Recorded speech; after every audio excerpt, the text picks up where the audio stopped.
High, আমি আজও আবার তোমাদের মাঝে চলে এসেছি। আশা করি সবাই তোমরা ভালো আছো এবং টার্গেট এক্সক্লুসিভ চ্যানেলের পক্ষ থেকে সবাইকে আন্তরিক প্রীতি, শুভেচ্ছা ও ভালোবাসা রইল।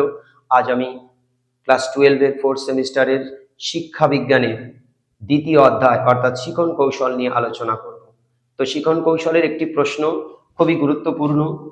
শিখন সংক্রান্ত ইএল থর্নডাইকের মুখ্য সূত্রগুলি কি কি তা আলোচনা করব। এটি নিয়ে আজ আমি আলোচনা করব।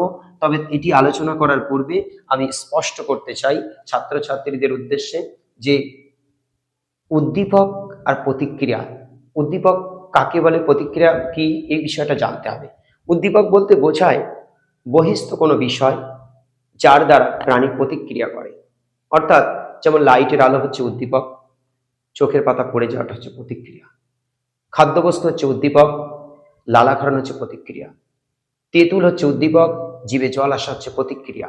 এই যে উদ্দীপক আর প্রতিক্রিয়ার মধ্যে সংযোগ রচনার জন্য ইএল থর্নডাইক দীর্ঘদিন গবেষণা করে তিনি একটি তথ্য আবিষ্কার করেছেন। সেই তত্ত্বের নাম সংযোজকবাদ তত্ত্ব। তাঁর এই তত্ত্বে তিনি 8টি সূত্র আবিষ্কার করেছেন এবং সেই 8টি সূত্রকে দুটি ভাগে ভাগ করেছেন। একটি হচ্ছে মুখ্য সূত্র, অপরটি হচ্ছে গৌণ সূত্র। মুখ্য সূত্র তিনি 3টি বলেছেন। এক হচ্ছে ফল লাভের সূত্র, 2 অনুশীলনের সূত্র, 3 হচ্ছে প্রস্তুতির সূত্র। আর অপরদিকে তিনি গৌণ সূত্র 5টি বলেছেন। এক বহুমুখী প্রতিক্রিয়া সূত্র, আংশিক প্রতিক্রিয়া সূত্র, অনুসঙ্গমূলক সঞ্চালনের সূত্র, মানসিক প্রস্তুতির সূত্র আর সাদৃশ্যের সূত্র। তো আমাদের আলোচ্য বিষয় হচ্ছে মুখ্য সূত্র, গৌণ সূত্র নয়। কারণ প্রশ্নটা হচ্ছে শিখন সংক্রান্ত ইএল থর্নডাইকের মুখ্য সূত্রগুলি আলোচনা করো। তো দেখো প্রিয় ছাত্রছাত্রী, আজ আমরা মুখ্য সূত্রগুলো লিখে ফেলি। প্রথম হচ্ছে ফল লাভের সূত্র, 2 হচ্ছে অনুশীলনের সূত্র, অনুশীলনের সূত্র, 3 হচ্ছে প্রস্তুতির সূত্র, প্রস্তুতির সূত্র। তো দেখো ফল লাভের সূত্র কি বলছে, প্রাণী যখন অন্য সব অবস্থা ঠিক রেখে উদ্দীপক আর প্রতিক্রিয়া, উদ্দীপক আর প্রতিক্রিয়ার মধ্যে সংযোগ, যথাযথ সংযোগ রচনা করার পরে এবং সেই সংযোগের ফল যদি প্রাণীর কাছে তৃপ্তিকর হয় তবে সেই সংযোগটি মজবুত বা দৃঢ় হবে।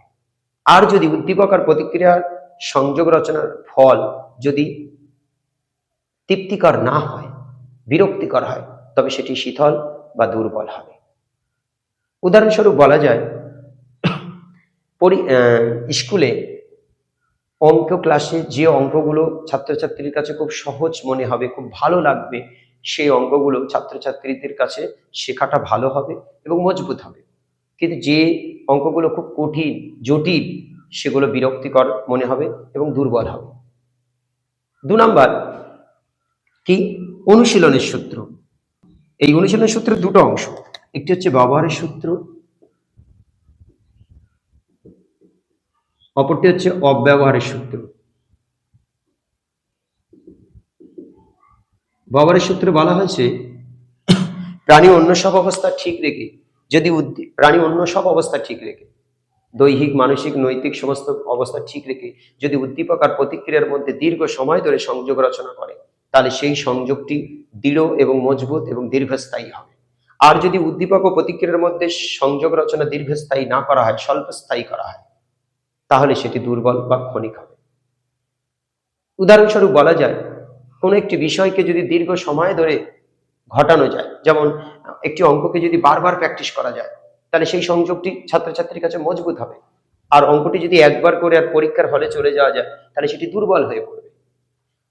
আর এরপর লাস্ট আলোচনা আমাদের কি, প্রস্তুতির সূত্র। প্রস্তুতির সূত্রে বলা হয়েছে যে প্রাণী যখন উদ্দীপক ও প্রতিক্রিয়ার মধ্যে সংযোগ রচনা করে, তখন দৈহিক, মানসিক এবং নৈতিক, শারীরিক সমস্ত দিক থেকে প্রস্তুতি নিতে হয়। এই প্রস্তুতি থাকলে তবেই সংযোগ রচনা ভালো হয়। যেমন উদ্দীপক ও প্রতিক্রিয়ার মধ্যে যদি সংযোগ রচনা করা হয় এবং সেটি যদি মানসিকভাবে প্রস্তুতি থাকে, তাহলে কি হবে, সেটি সুদৃঢ় হবে। আর যদি প্রস্তুতি না থাকে তাহলে দুর্বল হবে। উদাহরণস্বরূপ বলা যায়, ছাত্রছাত্রী যখন পরীক্ষা দিতে প্রস্তুত, তখন যদি পরীক্ষা নেওয়া হয় তখন তারা আনন্দ পাবে। আর যদি না নেওয়া হয় তাহলে তারা বিরক্ত বোধ করবে। আবার যখন তারা পরীক্ষা দিতে প্রস্তুত নয়, তখন যদি সংযোগ রচনা করতে দেওয়া হয়, অর্থাৎ তখন যদি পরীক্ষা নেওয়া হয় জোর করে, তাহলে কিন্তু তারা বিরক্ত বোধ করবে। তো আজ এই পর্যন্তই, ততক্ষণ সবাই ভালো থেকো। Thank you.